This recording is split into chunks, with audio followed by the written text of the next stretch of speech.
မင်္ဂလာပါရှင်ဗုဒ္ဓဘာသာဟာကမ္ဘာပေါ်ရှိကြီးမားကျယ်ပြန့်စွာကိုးကွယ်ကြတဲ့ဘာသာကြီးတွေထဲမှတစ်ခုဖြစ်ပါတယ်လွန်ခဲ့တဲ့နှစ်ပေါင်း2500လောက်မှာအိန္ဒိယနိုင်ငံမှာစတင်ထွန်းကားခဲ့ပါတယ်အဲဒီမှာတဆင့်အာရှနိုင်ငံများနဲ့ကမ္ဘာတဝန်းကိုပြန့်နှံ့သွားပါတယ်မြန်မာကမ္ဘောဒီးယားဘူတန်သီရိလင်္ကာထိုင်းနဲ့လာအိုနိုင်ငံတို့မှာအဓိကကိုးကွယ်ကြပြီးတရုတ်ဂျပန်ကိုရီးယားဗီယက်နမ်တိဘက်မက္ကာအိုထိုင်ဝမ်နဲ့စင်ကာပူနိုင်ငံများမှာလည်းအများအပြားကိုးကွယ်ကြပါသည်ဗုဒ္ဓဘာသာဝင်များဟာအသက်ရှင်နေရခြင်းနဲ့အဖန်တလဲလဲမွေးဖွားနေရခြင်းက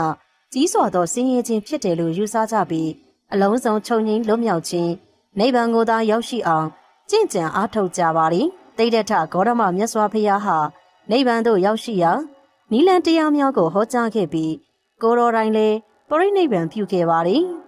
BC 900စုလောက်မှာဖျားလောင်းဟာနီပေါနဲ့အိန္ဒိယနယ်စပ်ကတိုင်းပြည်မှာတိဋ္ဌထမင်းသားအဖြစ်ဖွားမြင်ခဲ့ပါသည်အရွယ်ရောက်တဲ့အခါသူအိုသူနာသူသေးယဟန်နမိတ်ကြီး၄ပါးကိုတွေ့မြင်ခဲ့ပြီးလူဘဝရဲ့ဆင်းရဲဒုက္ခတွေကိုဆင်ခြင်နိုင်ခဲ့ပါသည်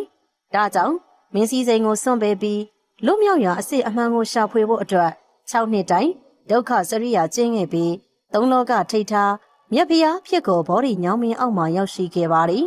ဒီဘောဓိညောင်းမင်းဟာအိန္ဒိယနိုင်ငံဘီဟာမှာတည်ရှိပြီးမဟာဘောဓိကျောင်းတော်အဖြစ်ယခုတိုင်အထင်အရှားရှိနေပါသည်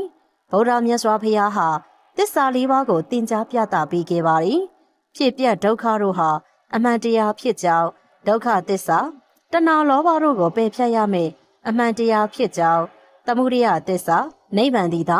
ဒုက္ခချုပ်ငြိမ်းရာအမှန်ဖြစ်ပြီးမျက်မှောက်ပြုရမည်ဖြစ်ကြောင်းနိရောဓသစ္စာဒုက္ခသစ္စာဤချုပ်ကြောင်းသမုဒယသစ္စာကိုပယ်ကြောင်း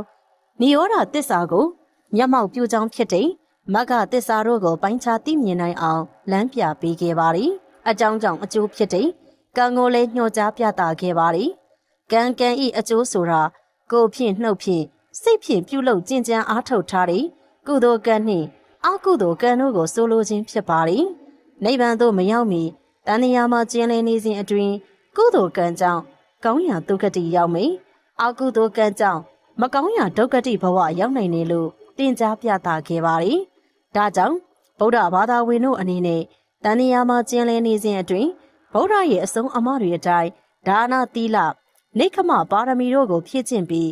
မကောင်းမှုရှောင်ကောင်းမှုဆောင်ဖြူအောင်စိတ်ကိုထားဖို့ကအဓိကအနှစ်ချုပ်ပဲဖြစ်ပါသည်ဗုဒ္ဓဘာသာဟာနှစ်ကာလကြာညောင်းပြီးနောက်ထေရဝါဒ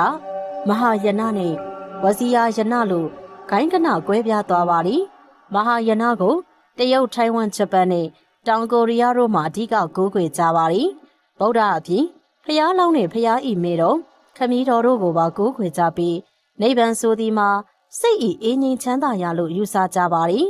အလုံးစုံခြုံငိမ့်လွတ်မြောက်ခြင်းထက်စိတ်ဤငြိမ်းချမ်းရာကိုရရှိပြီးကောင်းရာဘုံဘဝနှင့်လူအဖြစ်ပြန်ရခြင်းကိုဥတည်ကြပါသည်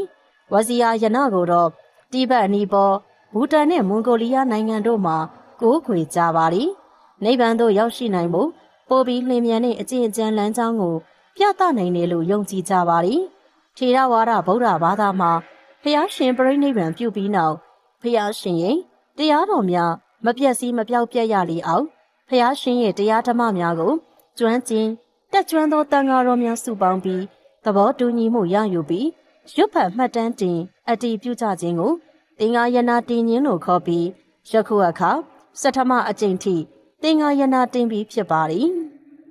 ယဟန်တော်များကိုဗုဒ္ဓမြတ်စွာဘုရားရဲ့သာသနာတော်ကိုဆက်လက်တည်ဆောင်သွားမဲ့သူတွေလို့ယုံကြည်ယူဆကြပြီးအလေးအမြတ်ထားကိုးကွယ်ကြပါသည်အခြားဂိုင်းခွဲများမှလည်းတန်ဃာများကိုကိုးကွယ်ကြပြီးဝစီယာယနဗုဒ္ဓဘာသာမှာတော့ဒလိုင်းလာမာကိုအကြီးဆုံးအရာထားကိုးကွယ်ကြပြီးအဖမ်းမှန်ပြောင်းဝင်စားတယ်လို့ယူဆကြပါသည်